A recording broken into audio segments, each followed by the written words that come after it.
nombre de Dios y de la patria se abre la sesión. Chico, se me achicó. Se me achicó la camisa. La acta de las sesiones 282, 283 se dan por aprobadas y la acta de las sesiones 276, 284 quedan a disposición de las señoras y señores diputados. A continuación, el señor secretario dará lectura a la cuenta. Señor secretario. Gracias, presidente. Se ha recibido un proyecto iniciado en moción que modifica el Código Penal para excluir la infidelidad de la víctima como causal de aplicación de la circunstancia atenuante de responsabilidad penal que indica. 2. Proyecto iniciado en moción que modifica el Código Procesal Penal en materia de suspensión condicional del procedimiento para incorporar el monitoreo telemático en casos de violencia intrafamiliar. 3. Proyecto iniciado en moción que modifica el Código Procesal Penal respecto de la rectificación de los delitos de injuria y calumnias cometidos por medios de prensa en contra de funcionarios públicos. 4. Proyecto iniciado en moción que modifica la Carta Fundamental para rebajar el quórum exigido a la solicitud de creación de comisiones especiales investigadoras en la Cámara de Diputados. 5. Proyecto iniciado en moción que modifica la Carta Fundamental con el objeto de exigir la regulación legal del procedimiento de tramitación de la acción de protección. 6. Proyecto iniciado en moción que modifica la Carta Fundamental en materia de comisiones especiales investigadoras y de acusación constitucional. 7. Proyecto iniciado en moción que modifica la Carta Fundamental para permitir la acusación constitucional en contra del fiscal nacional y los fiscales regionales del Ministerio Público. 8. Oficio del Secretario General de la Corporación, mediante el cual remite el proyecto de ley que modifica la Ley 18.700, Orgánica Constitucional sobre Votaciones Populares y Escrutinios, con el objeto de prohibir inauguraciones de obra y entrega de beneficios estatales antes de una elección, en el periodo que indica. 9. Comunicaciones de la bancada de la Unión Demócrata Independiente, mediante las cuales reemplaza en la presente sesión al diputado señor Arturo Esquella por el diputado señor Felipe de Musí y al diputado Juan Antonio Coloma por el diputado Enrique Van Rieselberg. 10. Comunicación de la oficina del profesor Luis Cordero, quien excusa su participación en la presente sesión por razones de salud. Y finalmente una comunicación de la bancada del Partido por la Democracia, en virtud de la cual informa que el diputado señor Guillermo Ceroni será reemplazado por el diputado señor Daniel Farcas. Eso es todo, presidente. Muchas gracias. Ofrezco la palabra sobre la cuenta. Cerrada la cuenta. Corresponde continuar con la discusión de la reforma constitucional iniciada en mensaje para crear el Consejo de Ahorro Colectivo, boletín 11.370-07, con urgencia calificada de suma. Asisten nuestra ministra del Trabajo y Previsión Social, Alejandra Kraus, también la subsecretaria Janet Jara, y además, ¿no es cierto?, nos acompañan hoy día los profesores de la señora Ángela Vivanco. Le damos la bienvenida a don Pablo Ruiz Tagle. Le damos la palabra a la señora Ángela para que pueda hacer su exposición. Inmediatamente después de las exposiciones vamos a votar. Está encendido el micrófono. ¿Cuánto rato? Está encendido.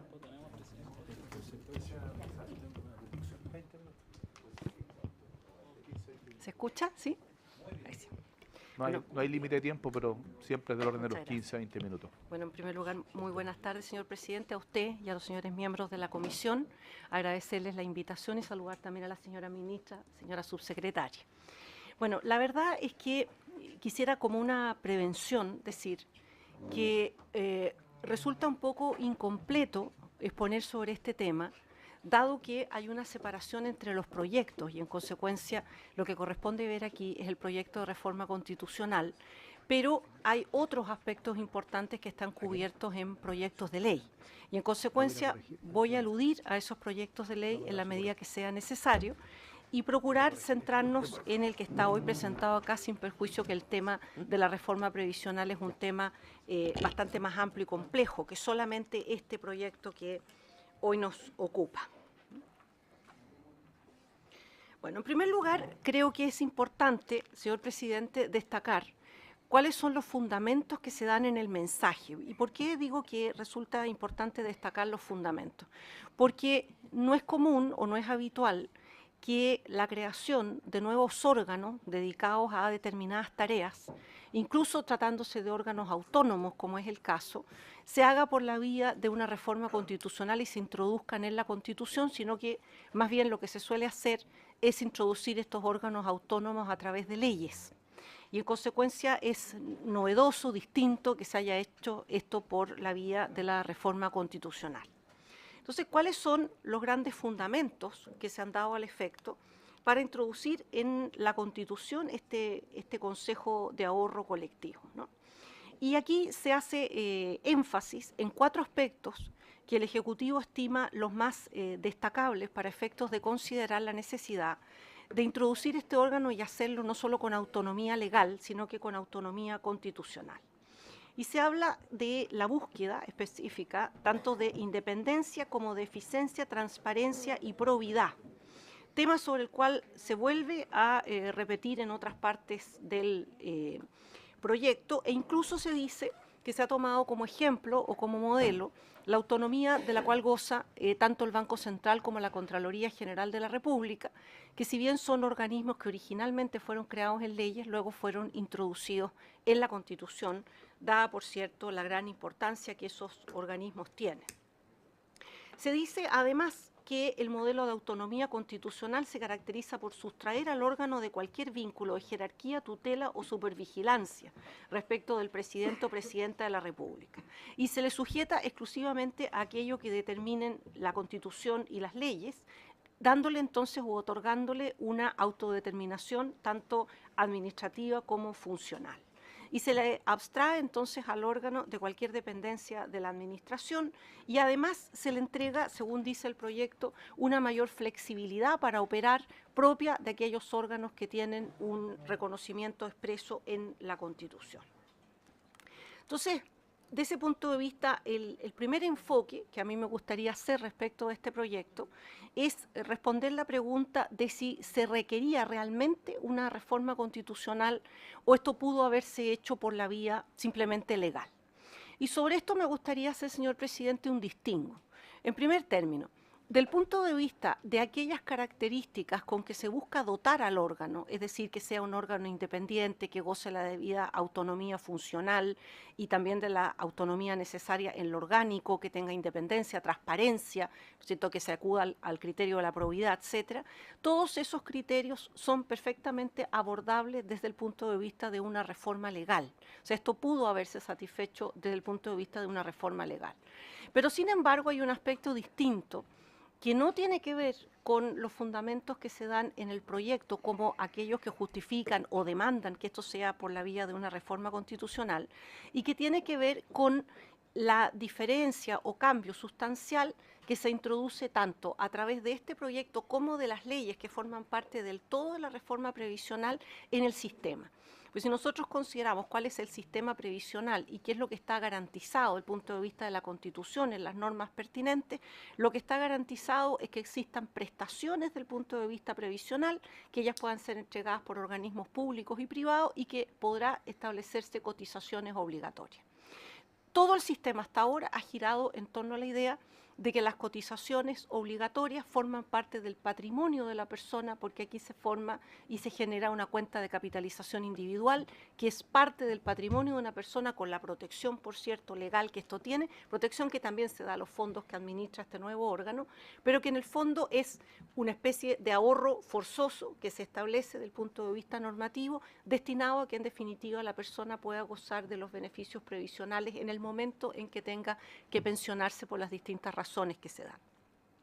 De ese punto de vista, la transformación sustantiva no aparece tan visible en este proyecto de reforma constitucional, pero sí aparece visible en las leyes que lo complementan, porque ahí se va a evidenciar cuáles son realmente las funciones de este nuevo órgano y la función primordial es la administración de fondos que ya no pertenecen a esa visión puramente individual de la capitalización, sino que pertenecen a una visión solidarizada, es decir, hay un aporte del empleador que va a ser administrado no solamente mirando la cuenta de capitalización individual, sino otros frentes previsionales del punto de vista de los pilares solidarios, del punto de vista del bono que favorece a la mujer, etc.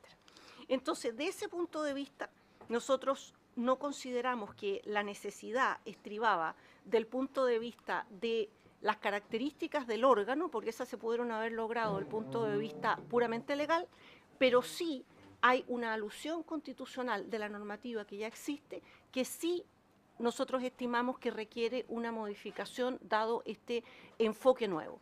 Sin perjuicio de decir que en el proyecto mismo de reforma constitucional ese enfoque no aparece tan claro, que más bien aparece de las leyes. Pero si nosotros pensamos que ese órgano está creado para ejercer las funciones que en las leyes aparecen, sí estimamos que modifica sustancialmente el régimen constitucional que antes existía. Una segunda pregunta, también asociada con la operatividad del órgano, es si, en definitiva, esta creación constitucional prescinde de la ley en cuanto a la necesidad de ser complementada, y esto, que ya lo hemos anunciado en el punto anterior, efectivamente no sucede, porque realmente es la ley la que establece todos aquellos aspectos que son fundamentales desde el punto de vista de este órgano, entre otras cosas, cuál es su composición, cómo se obtiene esa composición, cuáles son las funciones, cuáles son las normas de inhabilidad, cuáles son las normas de responsabilidad, cuáles son las grandes tareas que le son encomendadas. Todo eso aparece, en definitiva, establecido en la ley, y de ese punto de vista, por eso resulta difícil, para hacer un análisis jurídico integral, separar este proyecto de reforma, que es muy pequeño, que es muy acotado, de lo que es realmente el desarrollo que se hace del punto de vista legislativo. Luego pregunta si la Constitución es la que garantiza las características que el Ejecutivo quiere dotar a este órgano. En otras palabras, esa exigencia de independencia, autonomía, transparencia, probidad, etcétera, que hemos mencionado antes, si están garantizadas en la misma Constitución, en este proyecto, o están garantizadas directamente en la ley, y sobre eso, efectivamente, el tema está fundamentalmente garantizado en la ley. Nosotros muchas veces utilizamos como sinónimos los conceptos tanto de autonomía como de independencia. En gran medida, la diferencia entre uno y otro tiene que ver que cuando hablamos de independencia hablamos del gozar de funciones propias. Cuando hablamos de autonomía es un rango más elevado que la independencia, porque estamos hablando ya no solo de gozar de funciones propias, sino no ser intermediado ni supervigilado por ningún otro órgano. Esto tiene, yo diría, señor presidente, una doble composición del punto de vista del análisis, del punto de vista de la conveniencia o inconveniencia de eso, porque de un punto de vista en cuanto a preservar un manejo de fondos tan importante y un aporte fiscal con que se inicia la operación de este órgano tan relevante, de la injerencia de otros órganos, parece importante, pero cuando se establece un grado de autonomía tan alto como el que tiene este Consejo, la problemática consiste en cómo hacer valer responsabilidades o controles respecto de él, porque lo mismo que por un lado se cierra, por el otro lado se abre. En consecuencia, no vamos a tenerlo supeditado al Ejecutivo o a otros órganos, pero no es fácil establecer cómo se van a hacer valer ciertos controles respecto de él. De hecho, varios controles los ejerce el mismo Consejo Directivo, o sea, son intracontroles, más que controles externos o frenos y contrapesos del punto de vista de su gestión. Del punto de vista de los rasgos, en consecuencia, que el Ejecutivo busca destacar, en gran medida estos aparecen legalmente. La ley a que me refiero es el Boletín 113-72-13, donde aparece el desarrollo de lo que es este Consejo y, en consecuencia, donde aparece todo el detalle, donde vamos a encontrar las referencias a su integración, incluso las referencias a la transparencia, que en este caso se hacen valer del punto de vista de la transparencia activa, es decir, se va a esperar que en una plataforma el Consejo informe de sus distintas inversiones, sus decisiones desde este punto de vista, cómo está administrando los fondos, etcétera, ¿no? Ahora, una pregunta importante, porque muchas gracias, cuando se introduce una reforma constitucional, es importante que nosotros analicemos cómo conversa esta reforma constitucional con el resto o con el entorno de la Constitución, porque no es, aunque sea un capítulo separado, no es una isla, ¿cierto?, que esté desvinculada del resto, sino que es una normativa que se introduce en el marco que ya ha establecido la Constitución. Luego, ¿qué es lo que dice la Constitución sobre el tema, ¿no? Sobre el tema hay dos elementos que me parece importante a mí que nosotros tenemos que destacar. Primero es el régimen actualmente existente, que es un régimen que se vincula con dos garantías. Primero, con la garantía del 19 número 18, que es la garantía asociada con la seguridad social, donde, como comentábamos antes, se establece la posibilidad de dar prestaciones tanto por el sistema público como privado, y la existencia de cotizaciones obligatorias que puede establecer el legislador y que, como todos lo sabemos, siempre se establecieron, y esa ha sido la operación constante. Y por otro lado, la otra garantía con que se asocia esta materia, que no es explícita en esto más que lo que vamos a explicar, se refiere al derecho de propiedad garantizado en el 19 número 24 de la Constitución. El derecho de propiedad se garantiza en la Constitución a todas las personas en sus diversas especies. ¿Y por qué lo traigo a colación? Porque específicamente el Tribunal Constitucional, en uno de sus fallos, que está mencionado en esta presentación, no solamente explicó que aplica a los fondos previsionales la garantía del 19 número 24, sino que dijo que esos fondos previsionales gozan de la protección total que da el 19 número 24 a lo que es la propiedad, o sea, lo considera como una especie de propiedad. Y eso se identifica claramente con la operatoria sobre la base de la capitalización individual, es decir, este es un fondo que forzosamente se aporta, pero que necesariamente va a formar parte de una cuenta individual, a diferencia de la discusión que podría plantearse sobre la cotización en salud, que es un sistema de seguro que se consume mes a mes. Aquí hay una reunión de fondos que se va formando en la medida que se va cotizando en el tiempo.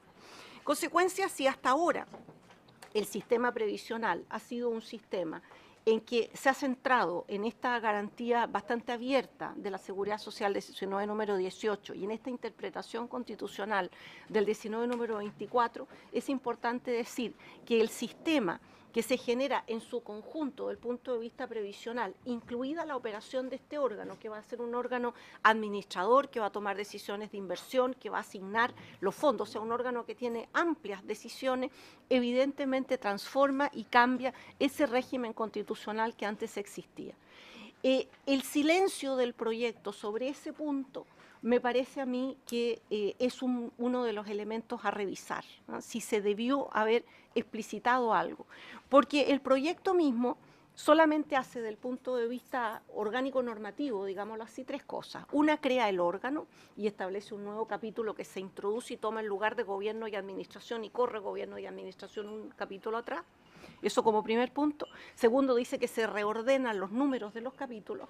Y por último dice que el capítulo sobre reforma constitucional, que era el 15, pasa a ser 16 y explicita dentro de los capítulos que tienen un quórum más alto de reforma, que ahora va a ser el 16 y no el 15. Porque si no hubiera quedado, ¿no es cierto?, fuera de foco el quórum de 2/3.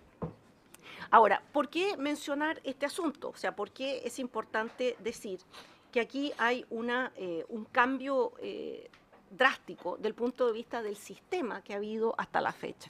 Bueno, por dos razones. Primero, porque hay una especie de mixtura en la forma en que esto se aborda en el proyecto. ¿Por qué razón? Porque si bien se busca crear un órgano con la autonomía, con las características de fortaleza e importancia, por ejemplo, que tienen la Contraloría y el Banco Central, sin embargo, a diferencia de la Contraloría y el Banco Central, las leyes complementarias que tienen que definir, como decíamos antes, atribuciones, integración, responsabilidades, etcétera, se establece en el proyecto que van a ser leyes de quórum calificado, lo que se corresponde con lo que dice el artículo 19, número 18, que las normas asociadas con la previsión van a ser de quórum calificado, o sea, sigue esa línea, ¿no?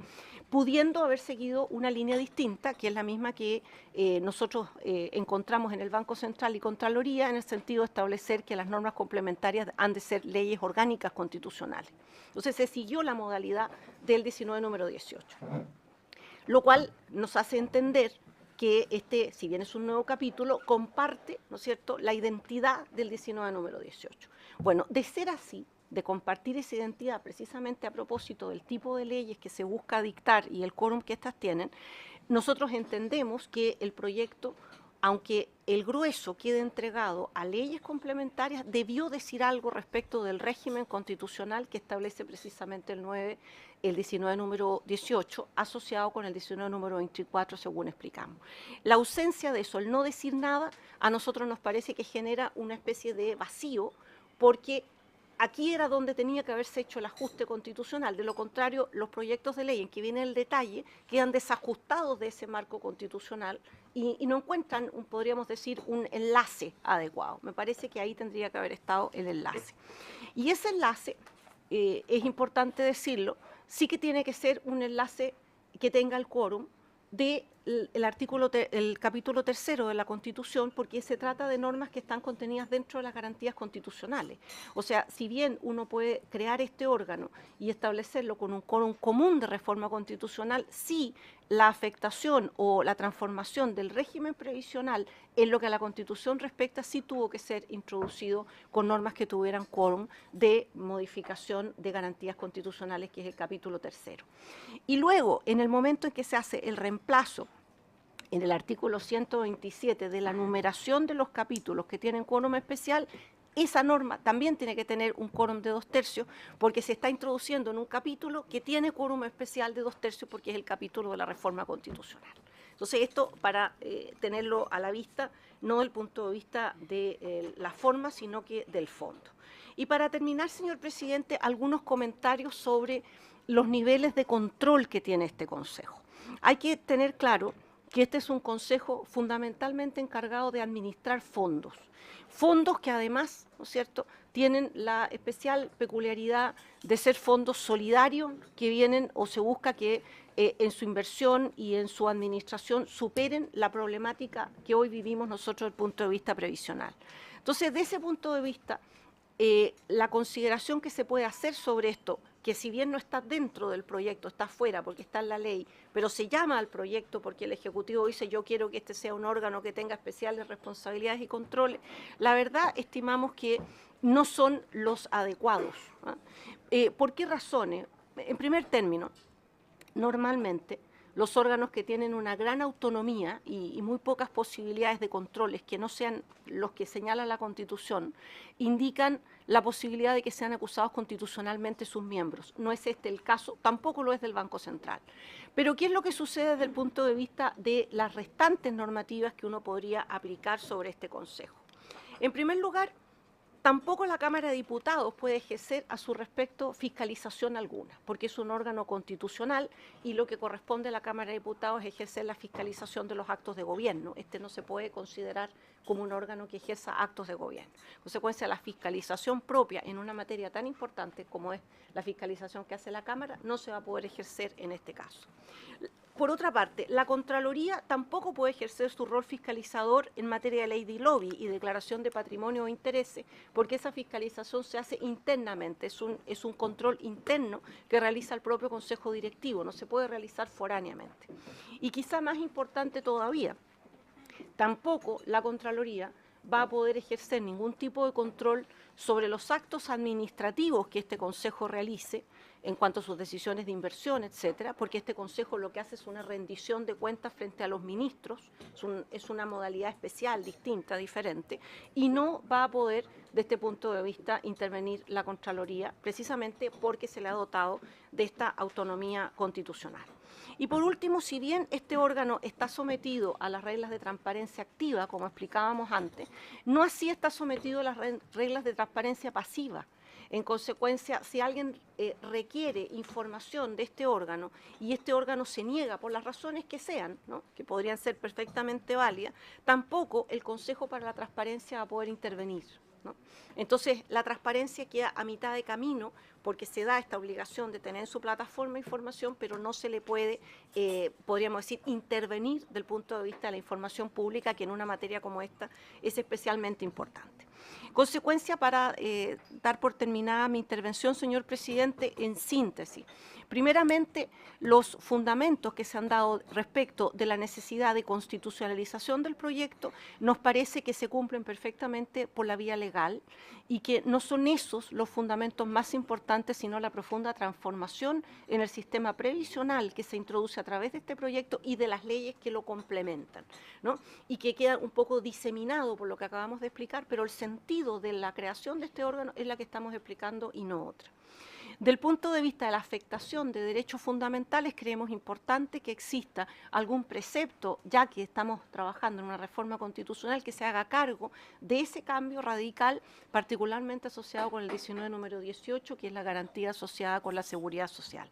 Y finalmente, del punto de vista de los controles, si bien nosotros creemos importante que un órgano con estas características tenga grados importantes de autonomía, creemos que habría que dotar al sistema de mejores grados de autonomía, sobre todo en las materias como las que hemos mencionado, para que efectivamente este órgano se introduzca en un sistema de frenos y contrapesos constitucional y no quede como un apartado que obviamente va a generar problemas el día de mañana por la imposibilidad de tener herramientas para poder acceder o de alguna manera hacer una accountability de su gestión. Es todo, señor presidente. Muchas gracias. Muchas gracias, profesora Vivanco. A continuación le ofrezco la palabra al profesor Pablo Ruiz Tagle. Después de terminar su intervención vamos a abrir una ronda de consultas para que después las puedan contestar. Gracias. Muchas gracias, señor presidente. Yo no sé si está funcionando ahí. Y agradezco la invitación a la comisión y saludo a los honorables diputados. Quiero partir mi exposición comentando algunas de las cuestiones que ha planteado mi distinguida colega, la profesora Ángela Vivanco, porque después se me van a olvidar. Entonces prefiero mencionarlas ahora y después hacer la exposición, que la he traído escrita, tiene 11 páginas y la he distribuido para que la conozcan.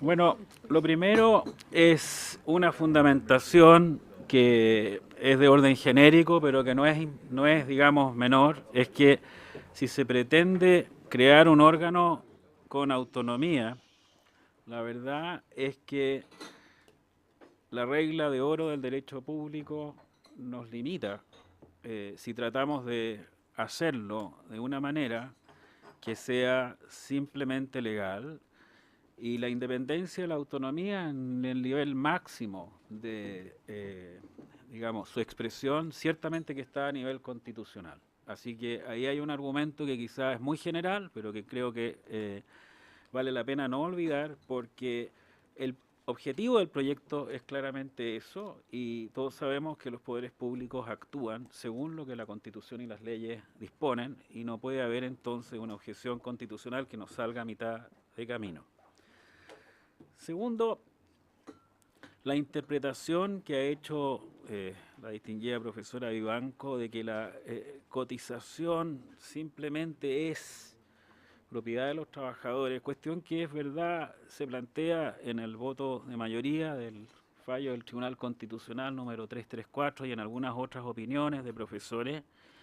Yo creo que es una afirmación que hay que mirar con cuidado, porque las cotizaciones de salud y muchas cotizaciones que existen en el sistema, como por ejemplo las cotizaciones en el régimen de reparto, porque no hay que olvidar que hay cajas, digamos, que todavía operan, no siguen la lógica de la propiedad de los trabajadores. Entonces, saquemos Fuerzas Armadas, saquémonos esa premisa del sistema de seguridad social chileno como una hipótesis general.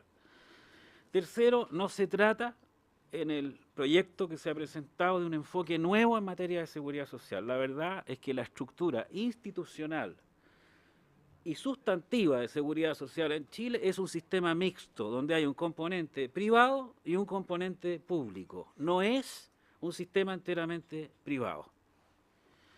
Tercero, una afirmación que ella ha hecho y que es muy relevante: ¿por qué no es una materia de ley orgánica?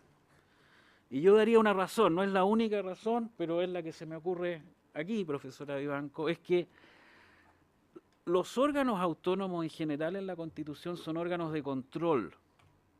Y en este caso estamos creando un órgano con un poder de administración. Luego, la razón de que haya una ley orgánica tiene que ver con las potestades propias del ejercicio de la jurisdicción, de las tareas de justicia y de control constitucional. En este caso basta entonces que sea una ley de quórum calificado, porque la relación que existe es más bien de un órgano autónomo del tipo del Consejo Nacional de Televisión, del tipo que tiene que ver con el Estado empresario que administra, el 19 número 21, del 19 número 12, más que en términos de control del Ministerio Público, de la Contraloría, del Tribunal Constitucional, que propiamente requieren de ley orgánica por la razón que he explicado. Me preocupa, sí, lo que ella ha mencionado sobre las reglas de transparencia activa y el control de la Contraloría General de la República. Esa es una materia que ciertamente se puede mejorar en el proceso legislativo, como se ha hecho con tantos proyectos que han pasado por la comisión. Ahora vamos a la presentación, que no pretendo leerla porque son 11 páginas, ustedes saben los lateros que podemos ser los profesores de Derecho, y quiero simplemente resumir y sintetizar las principales cuestiones. ya ha avanzado bastante lo que ha expuesto la distinguida profesora doña Ángela Vivanco en cuanto a los, digamos, fundamentos. Pero yo agregaría una cuestión que me parece que es relevante y que está en la página 4 del mensaje y en el segundo párrafo de la presentación que he traído y que tiene que ver con la fundamentación. Dice, la elección del modelo autónomo se justifica en razón de la naturaleza y especial relevancia de las prestaciones, así como la necesidad de otorgar las mayores garantías institucionales de independencia, eficiencia e idoneidad técnica. Esas tareas son las que se propone el proyecto. Si uno revisa este proyecto en relación con el otro proyecto al que se refería la profesora Vivanco, el que está en el boletín 118-365, creo que ve cuáles son los sistemas de control que se han pensado, que no están curiosamente expresados en el mensaje de este proyecto. Se dice en la página 13, para asegurar, del boletín 118-365, para asegurar el recto ejercicio de las funciones que han sido atribuidas, estoy leyendo en el tercer párrafo de la página 1, al Consejo de Ahorro Colectivo, la ley impone diversos mecanismos de control, entre los cuales pueden señalarse la sujeción a deberes de abstención y reserva, deberes de transparencia activa, deberes de información, deberes de coordinación.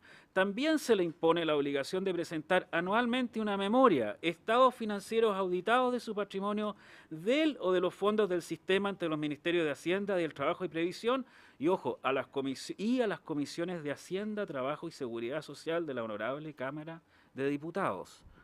O sea, si puede presentar un informe, yo no veo por qué, digamos, quedaría enteramente excluido de la fiscalización. Quizá va a ser una fiscalización regulada, llamémoslo así, en que se va a producir de manera anual, pero el informe no es para simplemente archivarlo. Además, debe facilitar todos los antecedentes que se le requieran para que los ministerios antes señalados puedan efectuar cada 3 años una evaluación general del funcionamiento del sistema de ahorro previsional colectivo. O sea, en la página 13 del proyecto que estamos, digamos, asociando al que comentamos, hay una respuesta a esa materia de el control. Está abierta la posibilidad de agregar quizás otras formas de control que estime, digamos, soberanamente el Parlamento, pero hay sistemas de control y son muy variados. También creo compatible, como lo han propuesto varios honorables diputados, que los directivos de este órgano sean susceptibles de acusación constitucional. Sabemos que en nuestro sistema constitucional ni los integrantes del Consejo del Banco Central, ni el Ministerio Público, en fin, ni el Tribunal Constitucional son susceptibles de acusar. Si el Parlamento así lo estimara, se podrían agregar esos tres. Digamos, vemos que al comienzo de la sesión justamente estaban discutiendo eso, me parece muy razonable, y aprovechar de agregar este órgano entre aquellos que son objeto de acusación. No veo ningún inconveniente en que pueda ser también sujeto o sometido al control de la Superintendencia de Seguridad Social. ¿Por qué? Y ojo, la Superintendencia de Seguridad Social es un órgano autónomo de rango legal. ¿Cómo podría entonces, digamos, sostenerse que esta autonomía, en fin, no se le reconoce por alguna razón al Consejo? Uno dirá, bueno, va a tener una autonomía de rango constitucional, ¿cómo lo controla? Yo no veo ningún inconveniente en que la superintendencia regule. Hay entonces, yo veo en general, razones muy fundadas para introducir en la Carta Fundamental este Consejo, y yo daría algunas razones adicionales, algunas de ellas se ha referido, quizá la profesora Vivanco. Como se trata de que este ente va a ser un ente autónomo que administra, yo creo que es importante reconocerlo en la Constitución, porque si no vamos a tener permanentemente el problema de la acusación de que el Estado es un Estado empresario, que está actuando como una AFP, que está actuando en una tarea que puede ser objetable en vistas del artículo 19, número 21. Entonces, para despejar completamente esa objeción, me parece que es razonable. Lo mismo, como este ente es inicialmente subsidiado con cargo a impuestos, y los impuestos no pueden ser discriminatorios, también es una buena razón decir, bueno, esto está instalado en la Constitución, este es un Consejo Constitucional, por ende, este Consejo entonces tiene un financiamiento que no se puede considerar discriminatorio porque tiene una base constitucional. El tercer argumento que yo veo es que en verdad este Consejo, que es un Consejo que a diferencia de las instituciones públicas no requiere estar en la Constitución, las instituciones públicas no es necesario reconocerlas porque la regla de oro del derecho público no requiere que estén en la Constitución. Sí que si es un ente público requiere estar reconocido directamente en la Constitución para darle expresión a esta idea del sistema mixto constitucional en que consiste la seguridad social. Porque no es un sistema que es privado y tiene un patito feo que no existe, que son todas estas cajas. Resulta que todas estas cajas representan el 40% de los pensionados en Chile, más o menos. Es un número muy significativo. Entonces, para darle expresión a este carácter mixto, necesitamos que la Constitución claramente reconozca la cabeza pública de la seguridad social o estatal, digamos, pública, autónoma de la seguridad social. Yo he revisado el proyecto y, digamos, quiero hacer algunas sugerencias que no necesariamente están en el texto que se ha enviado, que son sugerencias personalísimas sobre cómo, digamos, yo redactaría este proyecto. Creo que es bueno insistir en agregarle la palabra autónomo, digamos, como en el título del Consejo. También creo que sería bueno con decir que el Consejo tiene como función satisfacer los intereses generales de la nación en materia de seguridad social. Y digo eso porque el fallo 334 del Tribunal Constitucional al que se refería la profesora Vivanco, justamente la cuestión que se plantea es esa. Si es que la seguridad social es una cuestión de interés general, cuestión que a mí me parece obvia, pero lamentablemente en el Tribunal Constitucional se perdió 7-3, digamos, la posición. En la minoría estaba Juan Agustín Figueroa, en fin, estaban dos ministros más que sostuvieron esta tesis de que la seguridad social es de interés general. No veo cómo puede haber algo más de seguridad de interés general. Estaba, estaba Juan Agustín Figueroa, que redactó la sentencia, y estaba Marcos Libedinsky, y los de minoría, los que sostuvieron que es de interés general, y los de mayoría estaban... Ya, pero, no, pero oye, en fin, la idea... por favor, termine, profesor. La idea es que... No, está bien, o sea, uno puede... Se trata de despejar, digamos, esta potencial objeción que ya la ha mencionado la profesora Vivanco, de sostener, digamos, en forma coherente, de que la seguridad social es una materia de interés general. También sugiero que haya un cambio en la redacción vinculando los fondos de la cotización a lo que establece el artículo 19, número 8. Hay una propuesta de texto, ustedes pueden revisarla, hacer un avioncito, lo que les parezca, digamos.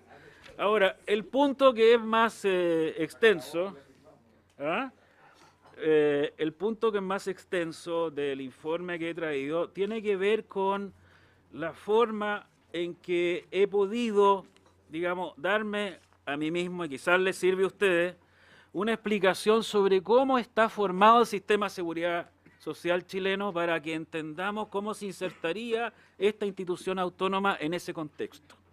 Y aquí claramente lo que yo veo es que a pesar de que el año 80 se instaló el 3500, el 3500 es simplemente un componente privado, no el principal, del sistema de seguridad social que tiene todo este sistema de cajas. Vean en la página 4 cuáles son las tareas y la cantidad de cajas de retiro y previsión que existen. O sea, cuando hablamos de la seguridad social en Chile no estamos hablando de la AFP, estamos hablando de un sistema compuesto, mixto. Este sistema, por lo demás, no fue derogado con el 3500, tiene instituciones, el Instituto, en fin, de Normalización Previsional y otras que se hacen cargo de estos regímenes de seguridad social. La doctrina los ha reconocido y, por tanto, aquí hay, en fin, un detalle que no lo voy a leer, las cajas de previsión que hoy día existen son una realidad que debemos, digamos, darle una expresión a un nivel constitucional. Es cierto que el artículo 19, número 18, no es contrario a esto, pero no existe una expresión institucional en la Constitución que, por cierto, requeriría de una expresión constitucional limitada y, si uno quiere proteger el carácter técnico independiente, una institución autónoma. La mejor explicación no es la que yo he traído, sino que la resolución de la Superintendencia de Seguridad Social del 27 de julio del 95, que está reproducida en las páginas 7, 8 y 9. Esta es una institución pública chilena que dice cómo es el sistema de seguridad social chileno, y yo creo que es una guía tremendamente clara y transparente para entender este carácter mixto y para darle entonces una base contextual, digamos, legislativa de la lógica que tiene el sistema de seguridad social, que apoya la propuesta de constitucionalizar en un régimen de autonomía y no de subordinación o, digamos, dependencia del gobierno esta institución. No quiero decir mucho más sobre esto, ya estoy prácticamente terminando. De lo anterior, entonces, concluyo que la reforma constitucional propuesta en el boletín que objeto este informe y la incorporación del Consejo de Ahorro Colectivo es perfectamente compatible con el carácter mixto que tiene desde el punto de vista institucional y orgánico, y también sustantivo, porque el 19, número 18, establece un sistema con instituciones privadas y públicas de seguridad social, o sea, no hay incompatibilidad. Ahora, una cuestión más, el derecho comparado, y que es la parte final de la presentación que he traído ante ustedes. Revisé varios textos, particularmente de constituciones europeas. Hay un texto que está citado, por lo demás, en la página web, en la página 11, en la nota 5, donde habían 48 constituciones de países europeos, varios de ellos de la OECD. En todas estas constituciones no solo se reconocía el derecho a la seguridad social, sino que también, y esto es importante, se reconocía el carácter orgánico o la institución que estaba encargada de la seguridad social. ¿Por qué esto no es noticia? Porque en todos los países, sin ninguna distinción, se le entregaba esta tarea al Estado. Nosotros sabemos, somos una excepción, digamos, de tener un sistema privado o mixto, pero el que el Estado tenga un rol en esta materia está constitucionalizado en 48 países, tal como lo he mostrado en este informe. En Alemania, por ejemplo, es una competencia concurrente entre el Estado federal y los Länder, los estados, y en muchos otros países se le reconoce directamente al Estado o al gobierno la posibilidad de legislar y tener una responsabilidad de administración en esta materia. Entonces no es incoherente el que instalemos en nuestra Constitución un órgano autónomo de estas características.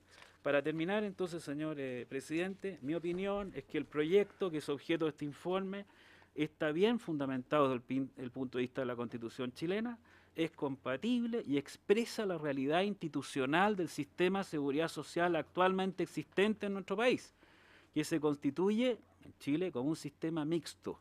Y el proyecto también es compatible con los estándares del derecho constitucional comparado existente particularmente en los países europeos, entre ellos varios de los países que pertenecen a la OCDE. Muchas gracias, señor presidente. Muchas gracias, profesor. Ofrezco la palabra para hacer consulta. Ofrezco la palabra. Diputada Torres. Ahí sí. Muy buenas tardes. Quiero saludar por su intermedio a los invitados del día de hoy, agradecerles sus exposiciones. Y el nombre del segundo profesor no lo retuve. ¿Pablo? Ruiz Tagle. Buenas tardes, don Pablo.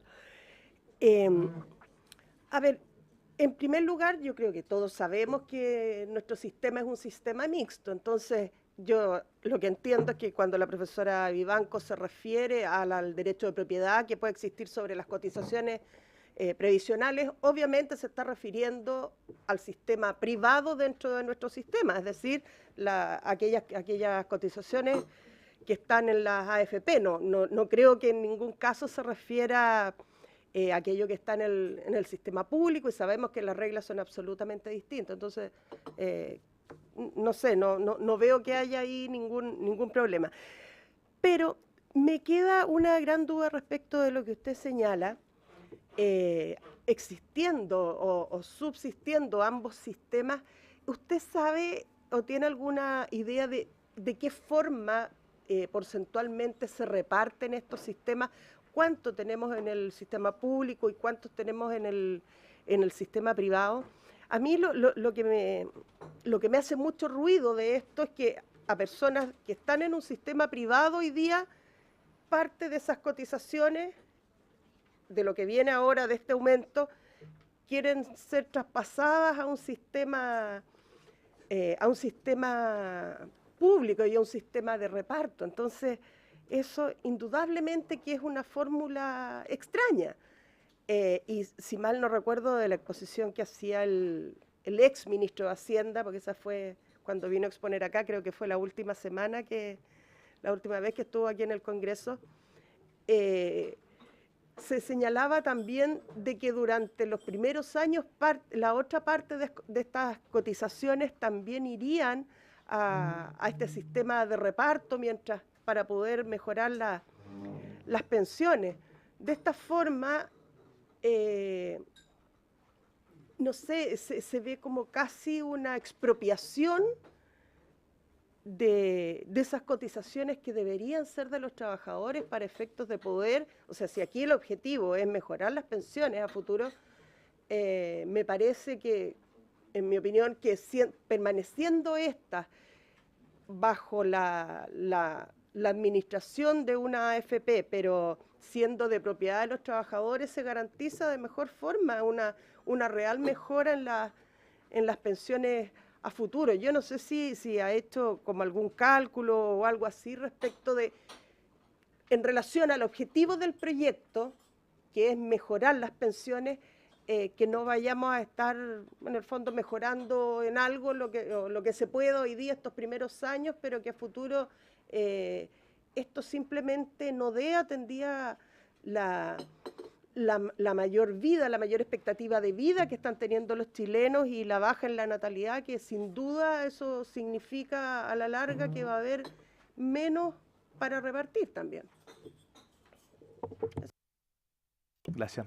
Yo quiero preguntarle sobre este proyecto y de reforma constitucional, y básicamente que quiero hacer un par de preguntas que de alguna manera me surgieron a partir de la exposición también del profesor Fernando Aldi de ayer, quien dijo que bien que sea autónomo, dijo, y estaba de acuerdo con eso. Tenía diferencias respecto a la ubicación, de la norma, etcétera, pero dijo que bueno que fuera autónomo, pero que debía acotarse el objeto de la autonomía a los fines del mensaje, ¿ya? Y que aparecía demasiado amplio el tema de la autonomía, y en eso también de alguna manera una coincidencia con lo que planteó en su oportunidad acá el profesor Quintana, Augusto Quintana, quien dijo que quizás sería bueno poder acotar la autonomía para los fines que establece la propia exposición de motivos de la reforma, digamos, y no que quedara con una autonomía absoluta, por ejemplo, normativa, que por ejemplo, que la superintendencia no pueda dictar normas o que se limite la potestad reglamentaria del presidente de la República, etcétera, ¿ya? Entonces, quisiera preguntarle respecto a aquello. Además, el profesor Fernando A. Planteó una observación respecto de la falta de titular del órgano.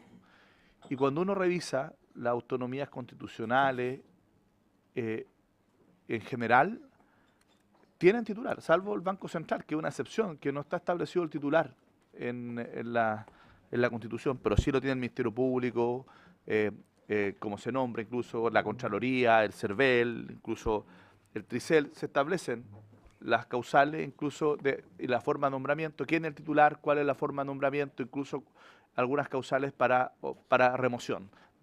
Eso no está acá. como no está en el Banco Central, pero parece ser que el Banco Central es la excepción, ¿ya? Dentro de la Constitución.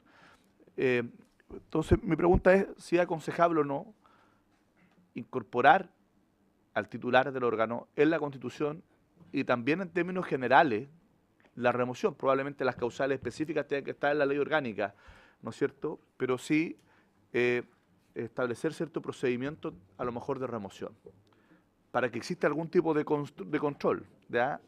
Que creo que ese era otro de las observaciones que se han hecho, que es la ausencia total de un régimen de responsabilidad en el fondo, ¿ya? Cómo se ejerce la responsabilidad, ¿ya?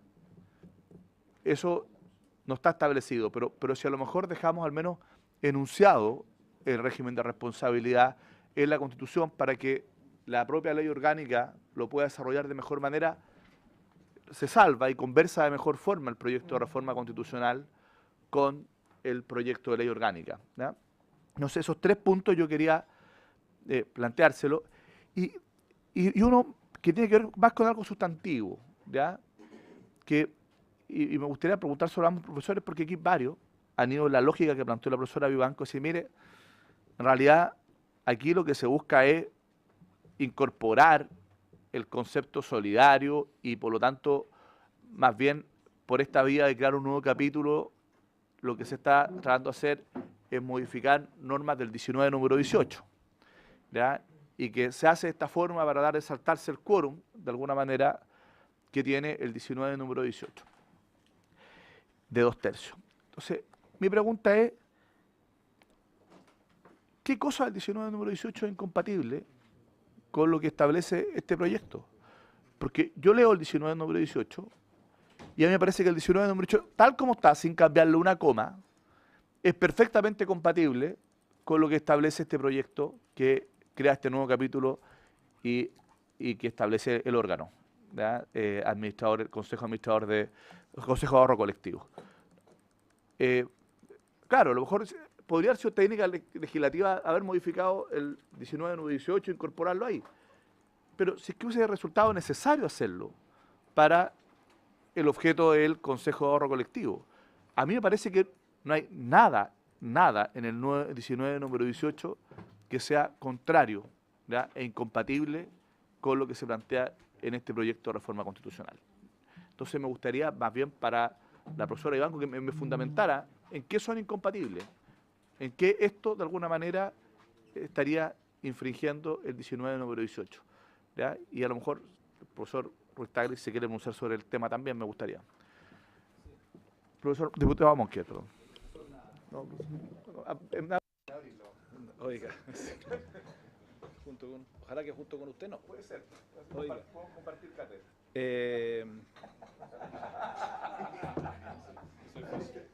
No va a ser fácil. Los alumnos van a salir un poquito confundidos. El nuevo acuerdo de CRM. Hay muchos suicidios. Oiga, presidente, muy agradecido por los invitados. Yo le quería preguntar al profesor Ruiz Tagle, lo que pasa es que, profesor, usted tiene una visión favorable a la creación de este consejo, pero yo entiendo que usted también ha hecho un análisis de estos organismos, si son democráticos, antidemocráticos, incluso escribió en una revista el año 2012, y llega a la conclusión que estos consejos, estos organismos autónomos constitucionales debilitan el poder del Congreso y debilitan también el poder del presidente de la República.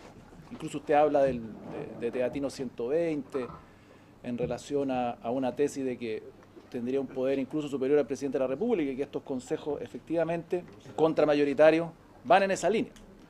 Entonces me gustaría saber que nos explicara, ahora yo sé que esta tesis es del 2014, en la época de Océanos Azules, y sería bueno saber cómo se compatibiliza con esto, porque la verdad que efectivamente esto es un órgano autónomo, es constitucional, es contramayoritario, debilita el poder de fiscalización del Congreso, es autónomo respecto al presidente de la República, y que intenté que me lo explicara el profesor Atria hace unos días atrás, pero como es candidato a diputado, no lo logré. Pero como es candidato a diputado, claro, respondió como candidato. Entonces, claro. Gracias, presidente. Diputado Andrade. Dos consultas. Una, que a mí me sigue causando extrañeza esta insistencia de establecer que incluso se ha llegado al punto de hablar de eventual expropiación cuando se habla de los aportes o cotizaciones de previsional o de seguridad social que imponen lo digo es profeso porque era el concepto que utilizábamos antiguamente, imponen los empleadores respecto a sus trabajadores. Y que cualquier cosa que no vaya a su cuenta individual, qué sé yo, sugiere una transgresión. He llegado a la conclusión que hasta principios morales después de escuchar tantas cosas. Pero yo siempre me pregunto qué pasa con el 0,8% que aportan los empleadores al seguro de cesantía, un fondo solidario.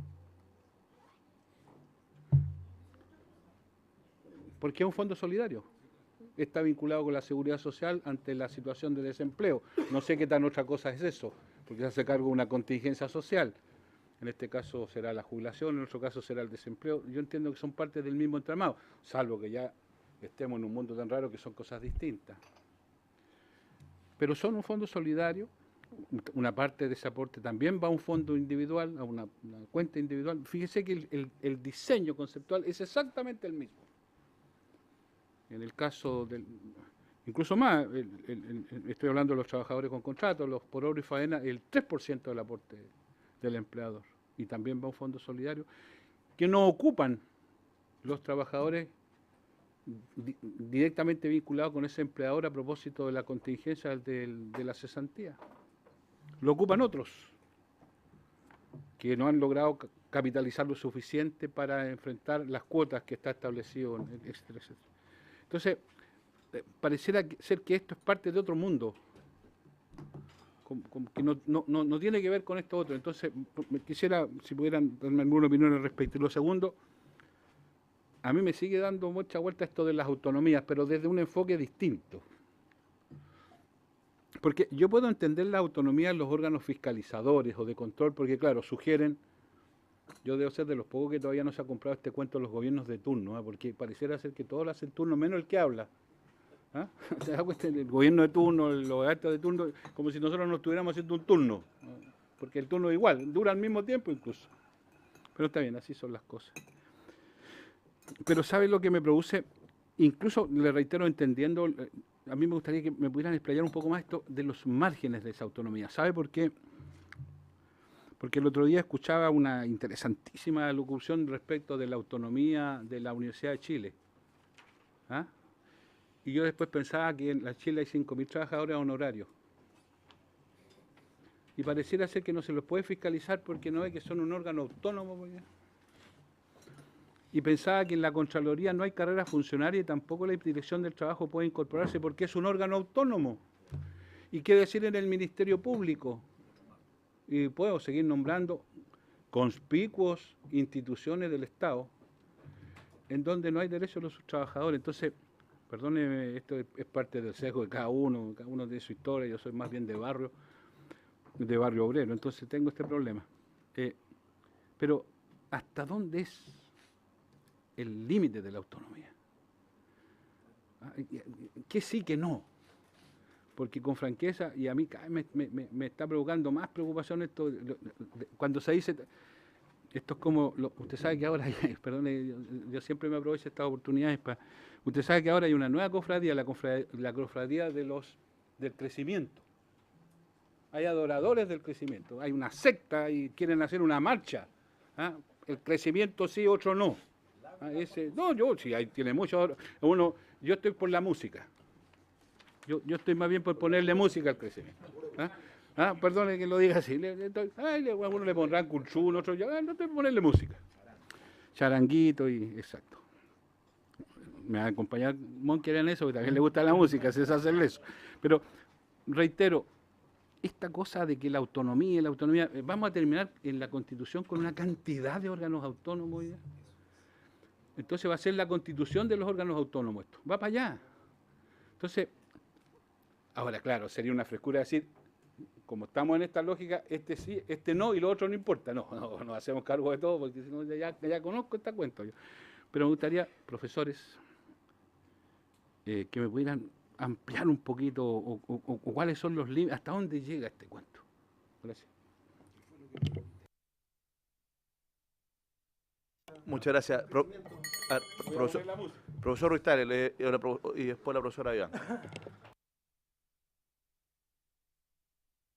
Preguntas, señor presidente, no son preguntas fáciles. Vamos en el mismo orden que se han planteado.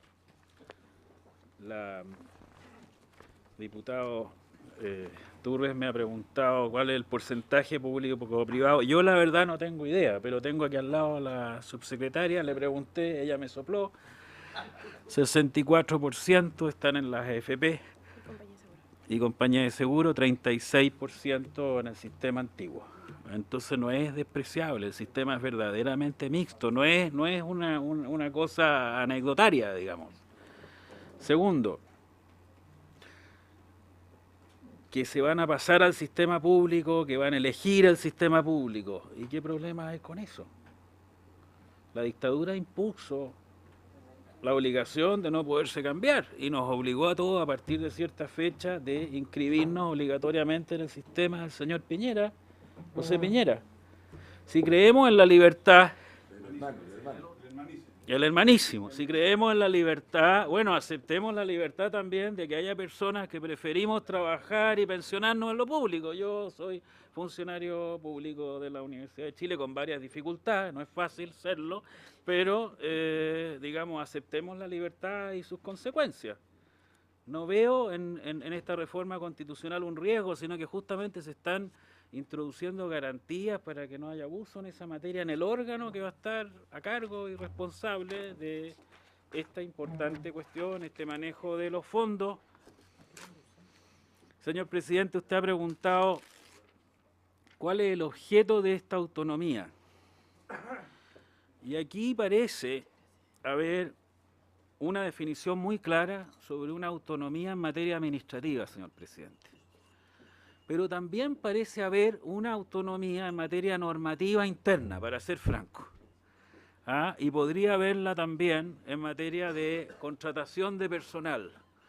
Todo esto, el Parlamento es, en fin, el órgano que tiene que analizarlo, sopesarlo, ponderarlo y definirlo, y decir, no, le vamos a dar la posibilidad de administrar y eso va a significar, en fin, tales y cuales atribuciones y no más que esas. Ciertamente no es una autonomía para controlar otros órganos, ni para juzgar, digamos, otros órganos, no es, digamos, una autonomía de control. Lo que ha sostenido el profesor Fermandois, señor presidente, me alegra que él esté de acuerdo con la autonomía. Y él pregunta, bueno, ¿quién es el titular del órgano? En esta materia yo creo que hay cuestiones que son opinables, señor presidente, porque la verdad es que órganos que son con titularidades unipersonales, cuando se trata de órganos de control, a mí me parece que es un defecto de diseño del sistema, o sea, que haya un contralor, un ministerio público. A mí me hubiese gustado más que fueran órganos colectivos, que tengan una presidencia, que se pueda elegir, que pueda rotar, pero es mi preferencia justamente por la lógica del control.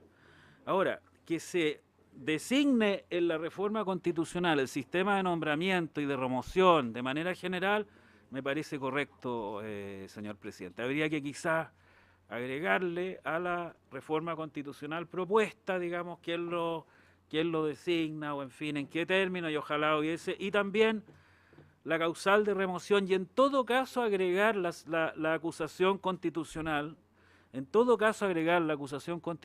porque hay un principio básico del gobierno constitucional, que es que quien tiene poder político o constitucional debe tener responsabilidad política y constitucional. Y por eso, y aquí estamos respondiendo en parte a la pregunta sobre la autonomía, me parece un defecto del sistema chileno el que hayan autonomías que no son acusables constitucionalmente, que tienen unas causales, en fin, muy difíciles de invocar, cuando tanto en el banco, perdón, aunque sean jurisdiccionales, diputado Rincón. No, absolutamente. Yo creo que el Ministerio Público debería ser acusable, el Contralor, los integrantes del Tribunal Constitucional, todos los que tienen poder político y constitucional deben ser susceptibles de ser acusados constitucionalmente. Si son los ministros de la Corte Suprema, ¿por qué no? El presidente de la República. El que tiene poder político constitucional debe ser susceptible de ser acusado constitucionalmente. Ese es el principio. Todas estas... Bueno, no sé yo, eso ya me supera, diputado Andrade. Ahora, el Banco Central entonces, en fin, no tiene esta lógica de autonomía. El órgano, se citó el Banco Central como un órgano colegiado. No es el único, el Consejo Nacional de Televisión también es un órgano colegiado. Y está en la Constitución, y de una manera muy escueta. Ahora, si la idea de la solidaridad es compatible con este Consejo de Ahorro Colectivo, que fue una pregunta dirigida a la profesora Iván, totalmente compatible. Lo que pasa es que no me refería al tema de que sea unipersonal o colegiado, a que esté al menos anunciado el órgano titular y cómo se nombra, cómo se define. Que en eso digo que el Banco Central es una excepción, porque no se desarrolla aquello. Pero el CERVEL también está... Sí. Es colegiado y está el Consejo Directivo y está enunciado cómo se nombran y cómo se remueven en la propia Constitución. Señor Presidente, si me permite, yo creo que es buena técnica constitucional ponerlo. Si vamos a... Ahora, la pregunta del diputado Monker, que he descubierto, digamos, para mi sorpresa, que es un lector, digamos, de mis obras, y eso los profesores lo agradecemos mucho, diputado Monker. La verdad es que yo sigo manteniendo lo mismo, no es un trabajo del 2012, acabo de publicar un libro igual. Teatino 120 no es un órgano autónomo, es todo lo contrario, diputado Monker. Entonces no se puede usar las críticas que yo he hecho contra Hacienda y su poder estratosférico, por ejemplo, en un libro que publiqué que se llama 5 repúblicas y una tradición, donde a la DIPRES le dedico párrafos, digamos, especialmente, digamos... conceptuoso, ¿ah? Y todos sabemos el poder que tiene la DIPRES en Chile. Eso es precisamente lo contrario de la autonomía. De eso es de lo que se trata, de sustraer este órgano. Que no haya un sectorialista que sea el jefe de la seguridad social. De eso es lo que estamos hablando, que haya un sectorialista que nadie lo conoce, que ya prestó servicio en la dictadura y que lleva 30 años, que es un personaje oscuro, irresponsable, que está ahí instalado, que nadie sabe ni su nombre ni su oficina, y que se encarga de administrar la seguridad social en Chile. Vamos a tener un consejo que es autónomo constitucionalmente precisamente para eso. ¿Ah? Entonces, Interrupción, profesor. Sí. No, puso la palabra dictadura, entonces está preocupado. Me puse nervioso. Me dio picazón. Lo diga. O sea, está bien, su artículo hablaba de Teatino 120, pero más allá de eso, ¿usted tenía una opinión respecto de las autonomías constitucionales, si eran democráticas o no, porque eran contramayoritarias? Y finalmente usted concluía, por lo que yo creo y logré entender, de que efectivamente afectaban el poder del Parlamento, afectaban el poder del Presidente de la República, y que va de la mano con lo que nos acaba de señalar. Y por lo que veo, o logro entender, para que quede claro, el antídoto a esa autonomía sería la acusación constitucional.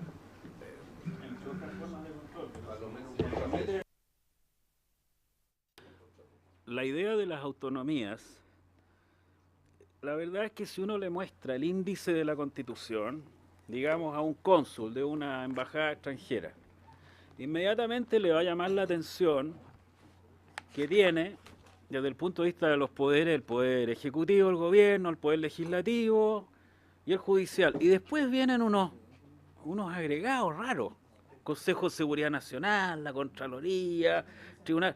Todos estos órganos son órganos de control. Todos autónomos, pero ojo, son órganos de control. Son todos órganos de control, salvo el Banco Central, que tiene un poder de administrar, llamémoslo así, o definir política monetaria. Yo diría, bueno, el Consejo de Seguridad Nacional no tiene nada que hacer en una constitución democrática, pero digamos, los órganos que pasan el test democrático son órganos todos de control, y es un exceso. Pero aquí no estamos hablando de crear un órgano de control, estamos hablando de crear un órgano que administra los fondos de carácter solidario, típica tarea estatal de la seguridad social, y el Estado le encomienda, incluso en materia de los pensionados privados de ciertas características. Entonces yo creo que está plenamente justificado. Si vamos a tener 6 órganos de control, Montesquieu se daría vueltas en su tumba viendo la Constitución chilena con todos estos agregados de control. ¿Por qué tanto control? ¿Por qué tanta desconfianza de la voluntad popular? Hay razones para eso. Tiene que ver con nuestra historia, tiene que ver con la lógica de la democracia constitucional después de la Segunda Guerra Mundial, pero es un exceso. En Chile no hemos pasado. En fin, a veces en clase yo digo que esto es como las películas malas, donde hay señoritas en bikini, marcianos, civilizaciones perdidas, son demasiados los órganos de control, muy distintos, muy raros, y unos engendros, digamos, que no soportan el test, digamos, de la coherencia. Pero ¿por qué en este contexto no podemos crear algo que sea autónomo, que no dependa de la DIPRES, de un señor que está en la opacidad de la burocracia, que sea el que administra la seguridad social de los chilenos? Eso a mí me parece. Y la pregunta del diputado Andrade, si me permite.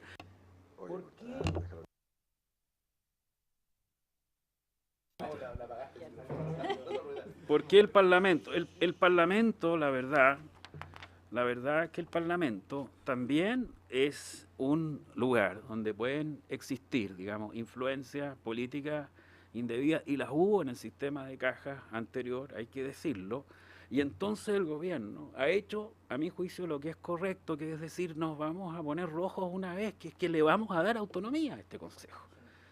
Autonomía constitucional, esa es la razón. No dicen en el mensaje, es que no queremos que exista la injerencia de los parlamentarios cuando se trata de aprobarlo en el Congreso, sería, digamos, dispararse en los pies, pero es una razón razonable. Pero le vamos a dar, sí,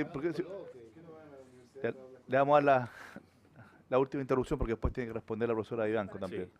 Sí, por eso, pero micrófono, pero con micrófono. No, pero,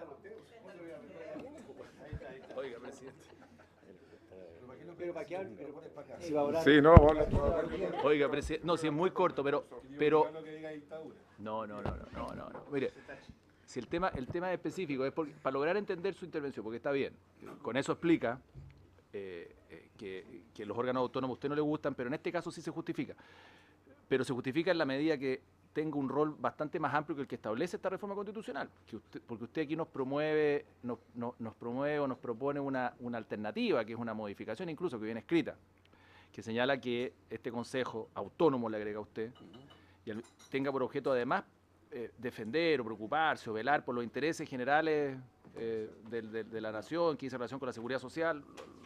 Entonces, yo entiendo su intervención o su justificación de este órgano en la medida que tuviera un rol distinto este Consejo, que en el fondo este Consejo estuviera para satisfacer los intereses generales de la nación en materia de seguridad social, que esa es la frase que usted le agrega, o sea, que sea un órgano autónomo constitucional que vele por el buen camino, marcha de la seguridad social en todos los aspectos, en las cajas, en la AFP, o sea, venimos a reemplazar la superintendencia, una cosa como de ese estilo, ¿no? Porque si vamos a crear un órgano autónomo simplemente que vele por los intereses generales de la seguridad social, pero que dice relación con la administración del 2% de ese 5%.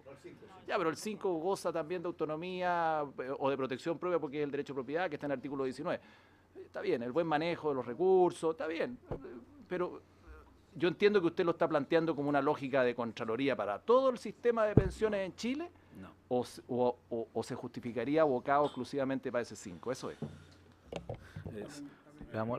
sí, profesor, no hay problema. Presidente, no, yo creo que había una digamos, malentendido. No, el Consejo yo lo entiendo igual que como lo ha propuesto el gobierno, simplemente le ha agregado estas definiciones de que sea autónomo y que la seguridad social es una materia del tipo de interés general para que pueda administrar, digamos, despejando la objeción que se planteó en su momento en el Tribunal Constitucional, de que la seguridad social, doctrina peregrina, como muchas otras que han existido, que se han planteado en el Tribunal Constitucional, digamos, rara, difícil de encontrar, digamos, en el mundo occidental, de que la seguridad social no es materia de interés general. Entonces, para despejar esa cuestión, me parece que el Consejo debería tener esa mención. Pero esto es simplemente una propuesta, digamos, individual. Profesora Ivanco, le ofrezco la palabra. Muchas gracias, señor presidente. Bueno, varias cosas. Sí, no, está prendido ahora. El hecho de que sea tan poco lo que aparece sobre el Consejo en la reforma y tanto lo que aparece en la ley, a mi juicio genera una problemática, ¿no? No solamente una problemática desde el punto de vista de fuentes, sino que una problemática operativa, porque este Consejo, su diseño en la Constitución es más o menos como la mención del Consejo Nacional de Televisión en el 19 número 12. ¿No? El Consejo Nacional de Televisión velará por el correcto funcionamiento de la televisión. Todo el resto está en una ley.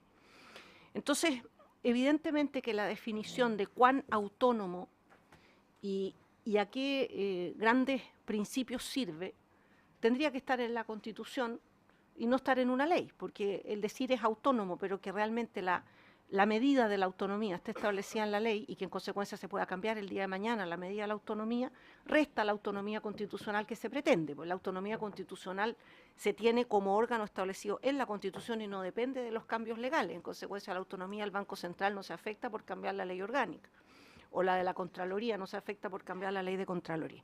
Pero como esto está diseminado, eso genera un problema operativo e impide definir el grado de autonomía en la misma Constitución, que es lo que creo se pretende, dado cuál es el objetivo que este Consejo tiene.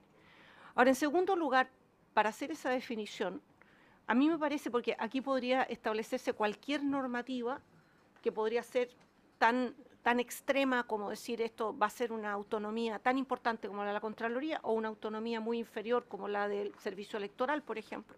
Podría haber ese juego. Pero la clave creo que tiene que ver con cuál es la naturaleza del órgano.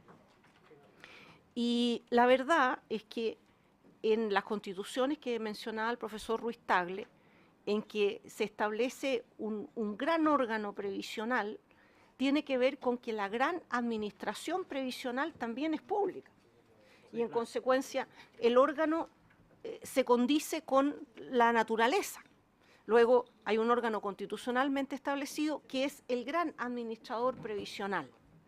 Y eso me parece que tiene bastante sentido, porque si la tarea previsional de administración de fondos, decisiones de inversión, etcétera, es de un órgano público, corresponde que tenga una gran autonomía, que no es el caso. Porque aquí no solamente está limitada la posibilidad de acción o de tarea de este Consejo respecto de los fondos que administra, del famoso 5%, sino frente a una realidad que no hay que desconocer, que la gran base del sistema previsional, como lo decía el profesor Ruiz Tagle, es una base mixta y en consecuencia hay un gran ámbito que le pertenece a organismos que son privados, que están constituidos con todas las características jurídicas de entes privados que sin embargo realizan una función pública y que esos entes no han dejado de existir para que exista este Consejo. En consecuencia, no es este el órgano que va a ser la gran tarea de administración previsional en el Estado de Chile, ni ahora ni nunca, porque no existe ese planteamiento. Está reducido a ese fondo que se le da un destino diverso. Dado lo anterior, ¿no es cierto?, y siguiendo también la reflexión de Pablo, en el sentido de decir, porque es un órgano de administración y no de control, entonces conviene que las leyes sean de quórum calificado y no orgánicas, por la misma razón no conviene que tenga el grado de autonomía que se está dando finalmente de este juego, entre que la Constitución o el proyecto de reforma dice poco y por otro lado lo que está dicho en el proyecto de ley, ¿no? Yo comparto que no tiene por qué no ser acusable constitucionalmente el Consejo en cuanto a sus miembros. Creo que si se hacen valer normas de transparencia, tienen que hacerse valer en el doble sentido, sin perjuicio de que hay excepciones a la transparencia que están establecidas en la misma Constitución y en la ley complementaria, de tal manera que si el Consejo dice yo no puedo informar el monto exacto de tal cosa porque hay un tema de privacidad o derechos constitucionales, eso ya está abierto en todos los órganos sometidos a transparencia y no solamente en este caso. Tampoco entiendo por qué no se podría fiscalizar por la Cámara, eso no significa que la Cámara tenga una injerencia directa en su acción, pero ¿por qué no podría fiscalizarlo? Y el hecho que dé cuenta a cada cierta cantidad de tiempo a este Consejo de Ministros, llamémoslo así porque son 3 ministros, y por otro lado las comisiones de la Cámara, todos sabemos que la entrega de informes en el sentido de rendición de cuentas solamente tienen una operancia efectiva en la medida que haya una posibilidad de retrucar a la rendición de cuentas, como sucede en el caso de la Contraloría, en que se puede objetar la cuenta o incluso seguir un juicio de cuentas. Si eso no es posible, la cuenta termina siendo un tema noticioso más que jurídico y más que de responsabilidad. O sea, a mí me gustaría dotarlo de más componentes. En consecuencia, yo no estoy en contra de la autonomía, pero la autonomía es un término que tiene una gran variación posible. Y de ese punto de vista, la autonomía que yo creo me parece más lógica para este órgano es una autonomía más acotada. Sobre todo porque no es el órgano de la gran administración previsional del Estado, sino un órgano que se agrega a lo que había, y además porque creo que no es malo que haya frenos y contrapesos, porque los frenos y contrapesos nunca han hecho que las democracias no funcionen. Al contrario, hace que las democracias funcionen. Cuando no funcionan las democracias, cuando hay entorpecimiento, porque hay quienes se sustraen de esos frenos y contrapesos, ya sea porque las leyes son malas, ya sea porque no los hay por un asunto histórico, etc. Ahora, lo que preguntaba el señor presidente respecto de qué tan compatible o no compatible es este proyecto con el 19 número 18 de la Constitución. Quiero decir dos cosas que me parecen importantes o atingentes a lo que estamos hablando. Primero, la redacción del 19 número 18 viene de los años 70, o sea, es anterior al decreto de ley 3500, y nunca ha cambiado. En consecuencia, lo que ahí dice es la intuición que se tuvo por quienes trabajaron en ese texto de lo que el sistema previsional podía ser. Pudo haber sido ese sistema previsional u otro, porque lo que se dijo es muy poco. Y en consecuencia el tema del, podríamos llamarlo, como lo mencionaba el profesor Ruiz Tagle, del gran interés público que tiene la seguridad social y que no es un tema de individuos, sino del colectivo, no está porque no estaba la idea de cómo iba a ser el sistema. En consecuencia, si se introdujera un principio así, me parece correcto introducirlo, pero en la medida que se introduzca donde debe, que es en la garantía, porque no lo va a poner usted en un órgano que administra el 5%, es una cosa rara. No es decir, aquí voy a poner el principio que tendría que estar en la parte fundante de la Constitución, no en una orgánica que además está diseminada con un proyecto de ley en que sale el resto. Es una cosa rara, ¿no? Salvo que uno diga, bueno, no me voy a arriesgar a los quórums, pero ese es otro tema, que es un tema operativo. Si se quiere poner eso, hay que ponerlo ahí. En segundo lugar, modifica en algo este proyecto el régimen existente, ahí viene el segundo comentario. Cuando se revisó por el Tribunal Constitucional la inconstitucionalidad del artículo 38 ter de la ley de ISAPRES, el Tribunal Constitucional hizo una cosa muy interesante que la mencionaba el profesor Ruiz Tagle, que después me presta su minuta porque lo debe usted tocar, pues yo no la tengo, que es lo siguiente, me manda copia. Que dice que hay una relación, ¿no es cierto?, entre las dos garantías. Y efectivamente el tribunal así lo menciona y dice, las dos garantías están relacionadas entre sí, porque el sistema de la seguridad social en su conjunto incluye la salud y también la previsión social. ¿Por qué digo esto? Porque en ese fallo el Tribunal Constitucional hizo mucho énfasis en un aspecto que había pasado de alguna manera desapercibido antes de ese fallo, y que es el hecho de que establecer la posibilidad de elección del sistema es un derecho que no solamente se consolida en el momento de la elección, sino que, podríamos decir, es de tracto sucesivo, o sea, se ejerce constantemente. Y por eso, ¿no es cierto?, objetaba al tribunal la subida de precio de acuerdo a la tabla de factores, porque decía, lo que hace eso es que mi derecho a elegir decline. Entonces, ¿por qué estoy diciendo esto? Porque si uno ve el texto, que como digo viene de los años 70, del 19 número 18, uno dice, bueno, ¿en qué topa con este consejo cuando lo que dice es tan poco? Es tan pobre el contenido que tiene esa norma, siendo tan importante la previsión social. Bueno, esa norma se ha ido dotando, señor presidente, de contenido a medida que ha ido avanzando su interpretación, sobre todo constitucional. Y si bien los fallos del Tribunal Constitucional son fallos de mayoría, los que nos gustan y los que no nos gustan, porque unánimes no hay ni uno, ¿ah? La realidad es que el Tribunal Constitucional ha ido marcando ciertos aspectos, como aquel relacionado con los fondos de gracia, con los fondos de la previsión privada, en el sentido de decir, estos no son fondos solidarios, constituyen una cuenta individual, y en consecuencia el cambio de eso, porque cuando yo elegí ese sistema y no elegí el otro, ¿no es cierto?, o el sistema eligió por mí, en el caso de decir tenemos que afiliarnos a las AFPs y no podemos sino hacerlo de este modo, había unas ciertas reglas del juego que regían y que tenían que ver con que mi cotización es mía y se forma este conjunto, ¿no es cierto?, de fondos previsionales que están respaldados por el 19 número 24. Por cierto, yo no creo que cuando se invoca el derecho de propiedad signifique que no hay interés público en la previsión. O sea, esa contraposición, por cierto, yo no la sostengo, ¿ah? Pero si yo digo, esto hay una protección constitucional como propiedad, el cambio en que yo elegí un sistema y finalmente ese sistema se transforma en otro, sí afecta al 19 número 18. Ahora, ¿qué significa? Que no es viable porque nosotros vamos a establecer una especie de incompatibilidad teórica entre una cosa y la otra, es decir, es que se entendió así, entonces inviable no. Pero sí creo que tendría que haberse dicho algo en el 19 número 18 que cambiara ciertos ejes como son, o como aparecen ser, que el sistema es mixto y que en definitiva que ha entregado la elección, porque ahora se abre respecto de aquellos fondos que originalmente yo podía determinarlos como de mi propiedad, una solidarización que no existía antes. Consecuencia, no tiene que ver con lo mixto que había antes, sino que con la nueva mixtura que hay hoy. Y de ese punto de vista me parece que era importante establecerlo así, y yo creo que el no querer abordar el tema del 19 número 18 no ayuda a este proyecto, sino que al contrario, porque no acá, no en esta sede, pero sí en la discusión del proyecto de ley es muy probable que haya objeciones de constitucionalidad. Entonces, si uno quiere que no las haya y que esto avance, me parece que hay que hacerse cargo de esa situación del 19 número 18, más que decir lo voy a obviar porque me es incómodo, porque creo que ahí sería una buena ocasión para poner que en definitiva no solamente hay un sistema mixto del punto de vista de lo privado y lo público, sino que de distintos objetivos en cuanto a capitalización por una parte y la posibilidad también de poder gozar de una solidaridad en otras materias. Muchas gracias, profesora.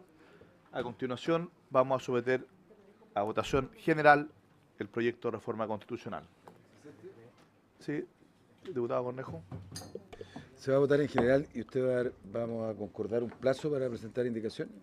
O sea, primero veamos si es que es posible, cuáles son los temas ¿Qué es posible? que podríamos... No, primero votemos en general. Si se aprueba en general, veamos cuáles son las materias que habría que incorporar y tenemos hasta las 5 para ver si podemos tener algún acuerdo de redacción de indicación. ¿Pero por qué? No. ¿Fijar plazo no? Estamos citados hoy día para votar en general y en particular. Sí, estamos citados para eso, para votar en general y en particular. Por lo tanto, votemos en general. ¿Cuáles son los temas que podrían ser objeto de indicaciones? Pero diputado Cornejo, si me permite responderle. ¿Ya? Por favor, diputado. ¿Ah? Por eso, pero escuchémonos primero. ¿Ya? Votado en general, estamos citados hoy día para votar en general y en particular. ¿Ya? Por lo tanto, si es que hay un cambio respecto del objeto de la sesión, después de la votación lo podemos conversar. En votación. Previo a la votación. Le agradecemos al profesor Ruiz-Tagle y a la profesora Blanco su participación. Presidente, previo a la votación ha llegado un reemplazo. Secretario.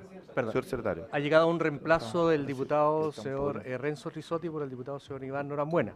Habría que requerir el acuerdo para incorporar la cuenta hoy día y que el diputado pueda participar en la votación, como lo hemos hecho. La señora tuvo. ¿Hay acuerdo? Ya. Se acepta el reemplazo. Entonces, en votación... Espera, deje que se... ¿Dónde sale que...? Ya. No. Está el proceso de votación iniciado. Voto confirmado. ¿Han emitido su voto todos los señores y señoras diputadas? Estamos. No, acá No, se sabe. se va a saber después. ¿Han votado todos los...? A ver, como hay diputados que están reemplazando esta comisión, hay que votar con el verde y el señor secretario el que efectivamente... o rojo. Verde a favor, rojo en contra, amarillo abstención, perdón. ¿Qué es de la objetividad que debe mantener el presidente? Es la sugerencia. Ahora, si quiere meter el negro... No alcancé a terminar. Verde a favor, amarillo abstención, rojo en contra y el señor secretario los tiene todos ubicados. No importa. ¿Han emitido todo? Debe aparecer voto confirmado en su pantalla para que sepan que está confirmado el voto. Sí. Voto confirmado en su pantalla. ¿Han emitido su voto todos los señores diputados y señoras diputadas? Resultado de la votación. Está aprobada la idea de legislar por 7 votos a favor, 5 en contra y una abstención. Aprobado en general y por lo tanto aprobada la idea de legislar de este proyecto de reforma constitucional.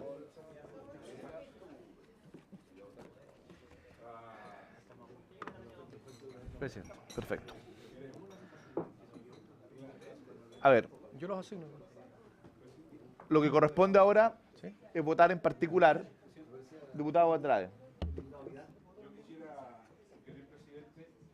Que reconozco que estamos con una urgencia, pero incluso en la última intervención el profesor Ruiz Tagle incluso ha hecho un par de insinuaciones respecto a una indicación, qué sé yo. Yo quisiera sugerir que nos diéramos esta semana para formular indicaciones y en la próxima semana, el próximo martes, bien digo, la sesión del martes.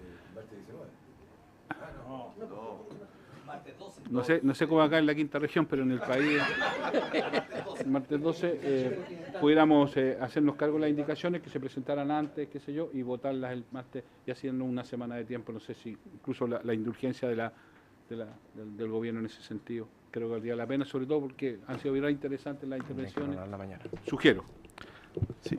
Yo solo quiero hacer presente que para eso lo que se necesita es que el Ejecutivo esté de acuerdo en renovar la urgencia, porque de lo contrario, retirar y renovar la urgencia porque vence este viernes y por lo tanto estamos obligados por urgencia a votar en particular el día de hoy.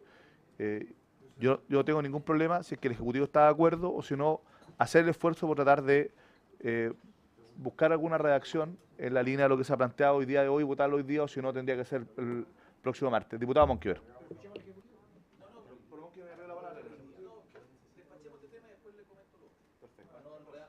Yo no sé cuál es la opinión del Ejecutivo, porque si es que hay algún tipo de propuesta que podamos acordar hoy día, o si no, tendrían que ustedes retirar y renovar la urgencia para poder votarlo el día martes.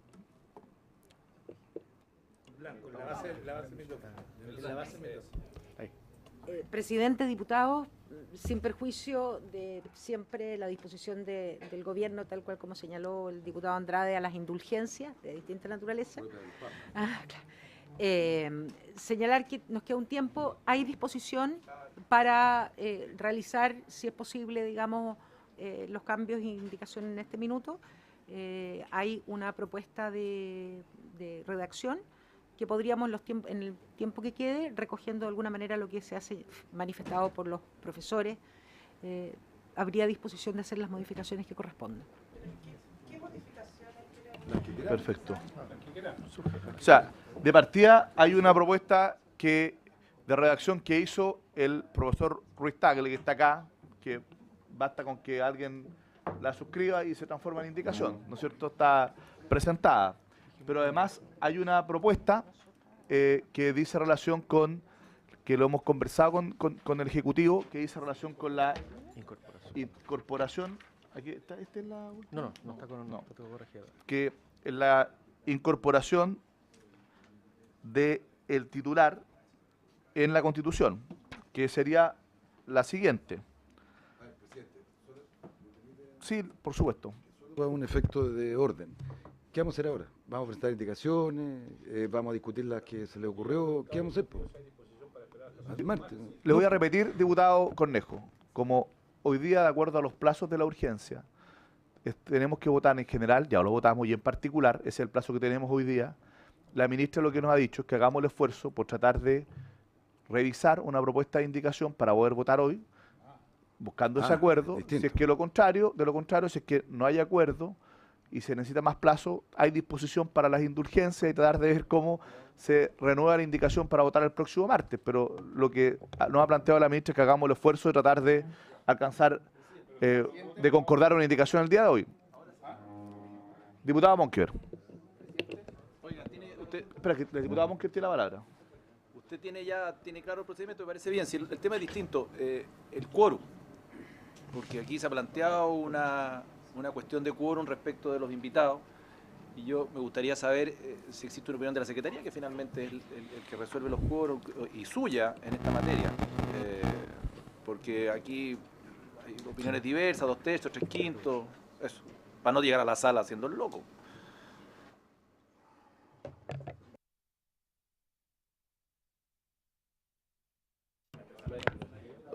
Presidente, una consulta.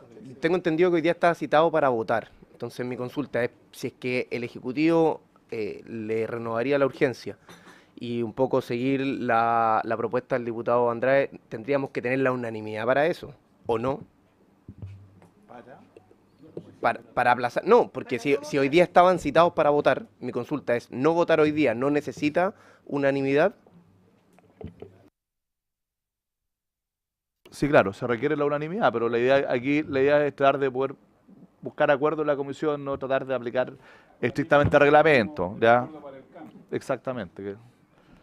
A ver, como respondiéndole la pregunta al diputado Monkever, es prerrogativa de la comisión establecer cuál es el quórum, ¿no es cierto?, de aprobación en la sala. Y por lo tanto hay una sugerencia, ¿no es cierto?, de la Secretaría al respecto, ¿ya? Pero como no se modifican las normas que están en el artículo 19 y otras que tengan quórum de 2/3, ¿no es cierto?, lo que hemos conversado con el señor secretario es que el quórum para la sala debería ser el quórum de 3/5. Además, señor secretario, que está en su calidad de secretario aquí. Eso va a ir en el informe. Sí. Sobre ese punto, lo que no me queda claro, porque el derecho a la seguridad social está establecido en el 19, número 18, y para modificar ese artículo, ¿cuál es el quórum que se requiere? 2/3, pero no se está modificando. 2/3. No sé, si sé que no se está modificando en los hechos, lo lógico, lo razonable sería que esto fuera tocado en la misma norma constitucional. Entonces, si estamos aquí regulando una materia que requiere un cierto quórum para ser modificada, ¿por qué estamos bajando el quórum con el solo hecho de ubicarle en otro lado? No sé si... Porque, nosotros estamos llamados a conocer el proyecto que nos envió el Ejecutivo, que lo que hace es crear un nuevo capítulo de la Constitución y que entonces, por lo mismo, como usted lo sabe, ese nuevo capítulo tiene un quórum que es el quórum ordinario de la reforma constitucional de 3/5. Si usted plantea una indicación, ¿no es cierto?, para poder trasladar esta norma al artículo 18, está en su derecho, si es que 19 número 18, pero si se aprueba efectivamente en esta comisión esa indicación suya y se cambia al 19 número 18, claramente que eso requeriría un quórum de 2/3, pero para eso lo que tiene que hacer es presentar una indicación y que sea aprobada. Lo que estamos conociendo es un proyecto que lo que hace es establecer un nuevo capítulo y ese nuevo capítulo tiene un quórum de 3/5. Diputado Andrade. Solo, Perdón, presidente, es que... Una dama. ¿Tendría ese quórum si es que nosotros lo decidimos así? ¿O eso lo da por hecho? La decisión de esta comisión no es una decisión arbitraria, ¿no es cierto? No es que nosotros podemos decidir cuál es el quórum que queramos, porque podríamos darle quórum de ley simple, ¿no es cierto?, si es que así lo acordamos por simple mayoría, sino que en función de las normas constitucionales y en función de aquello lo que corresponde, ¿ya?, y exactamente, de acuerdo a este proyecto, lo que hemos conversado con el secretario, es que el quórum de la sala es un quórum de 3/5. Diputado Andrade. Solo para los efectos de que quede todo claro con anticipación, yo entiendo que vamos a revisar las indicaciones que se presenten y se votarán cada una de ellas. En el evento que éstas no tuvieran el quórum de aprobación suficiente, entiendo que lo que hemos aprobado en general es lo que prevalece para los efectos de lo que quede acordado. El proyecto, ¿no es cierto? Sí, lo que aprobamos en general. Sí, ok. Muy bien. A ver, ¿cuáles son hoy día lo que tenemos sobre la mesa como indicaciones? Son 3 cosas, ¿no es cierto? Una, que es la propuesta que ha hecho y que la ha incorporado a la página 3 de su documento el profesor Ruiz Tagle, que básicamente incorpora en el nombre del Consejo la palabra autónomo, que en lugar de denominarse Consejo de Ahorro Colectivo, se pasa a denominar Consejo Autónomo de Ahorro Colectivo. Luego, se incorpora también el concepto de que el objeto de este Consejo es satisfacer los intereses generales de la nación en materia de seguridad social. No le preguntando si están de acuerdo el Ejecutivo con el... Sí. Voy a terminar de ver los 3 temas y le voy a dar la palabra al Ejecutivo en relación a a todas las materias. Luego, ¿no es cierto?, cambia la ubicación de el uso de los recursos para los fines específicos que incluye el financiamiento del órgano al inciso primero. Y que en el inciso segundo incorpora una mención del artículo 19, número 18, que creo que no queda muy feliz ahí la redacción al menos, porque dice los fondos de dicho sistema son de naturaleza previsional del artículo 19, número 18. Pero eso es lo que plantea el profesor Ruiz Tagle.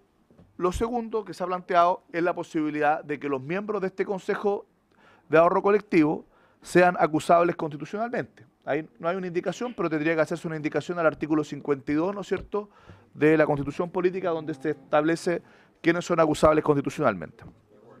Y lo tercero, que es una propuesta que hemos, de una indicación que hice yo, que se la plantea el Ejecutivo y que está parcialmente de acuerdo, que agregar un nuevo artículo 109 bis, contenido en el numeral 1 del artículo único, perdón, aquí lo plantearon como inciso tercero y cuarto, tiene razón.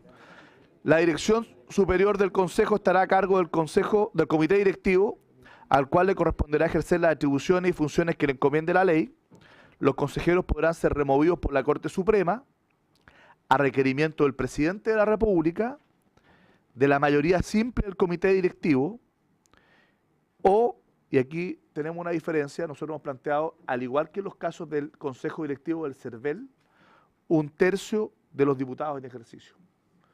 Que 1/3 de los diputados en ejercicio también pueda requerir, no remover, requerir la remoción a la Corte Suprema, tal como ocurre en el caso del CERVEL en el artículo 94 bis de la Constitución. ¿Ya? ¿En la propuesta está la designación? ¿Ah? ¿En la propuesta está la designación de los titulares? No. Eso es la ley orgánica. Ya, pero no es de la idea de Transformemos esto en indicaciones. Sí, perfecto. ¿Cuál es la opinión de la...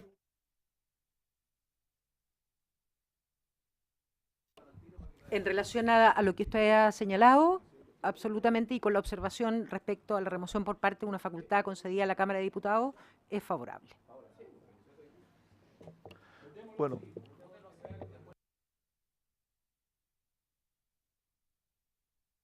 En votación, primero, pero ¿le parece que podamos votar el completo? Pero el tema de la acusación constitucional, eso...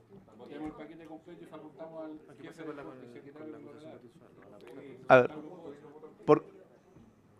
¿y por la acusación constitucional también? Lo incorporamos por notable abandono de deberes por esa causal en el artículo 52. Perfecto. Si le va, en votación, las tres indicaciones propuestas, una, las planteadas primero. A ver, mejor, las voy a dividir en tres mejor. Por orden. En votación, las indicaciones al inciso primero y segundo del artículo 109 bis, de acuerdo a lo propuesto por el profesor Ruiz Tagle en esos términos. En votación. Sí. ¿Estamos en votación?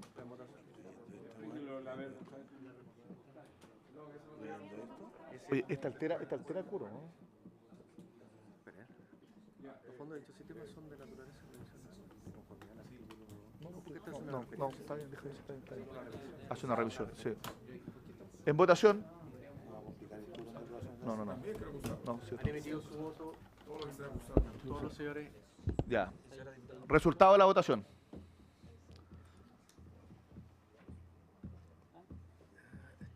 Está aprobada la indicación. 6 votos a favor, y 5 en contra. Aprobado.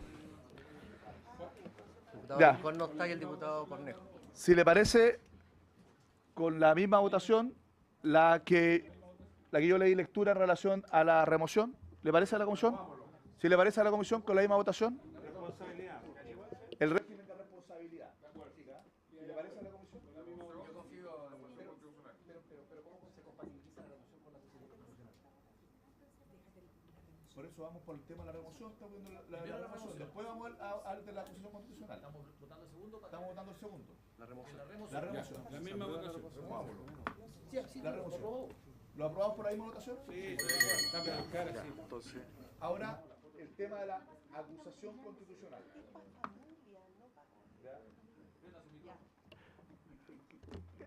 la idea sería entonces incorporar un nuevo literal en el artículo 52, ¿no es cierto?, donde los miembros del Consejo Directivo sean acusables constitucionalmente. ¿Ya? En votación, esa indicación del diputado Andrade. Sí, pues si alguien tiene que ser el autor de la indicación. Ah, entonces el diputado Gutiérrez, ya. Ya, en votación. Presidente, pero el tema es ¿por qué causal? ¿Debiera ser malversación de caudales públicos? Que no maneja caudales públicos en general, pues no está hablando de deberes. Sí, en votación. ¿Cómo quedó? No está hablando de deberes. En votación. En votación.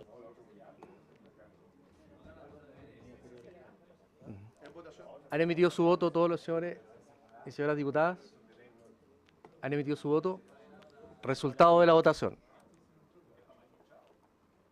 La indicación está rechazada por 3 votos a favor.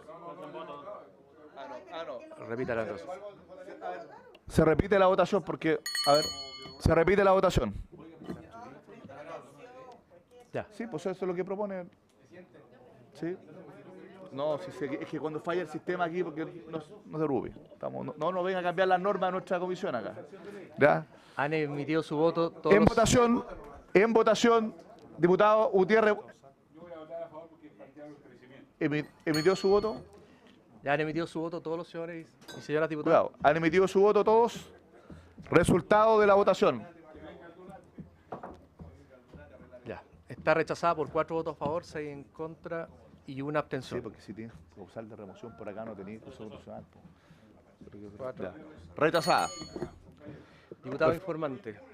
Diputado informante. Diputado informante.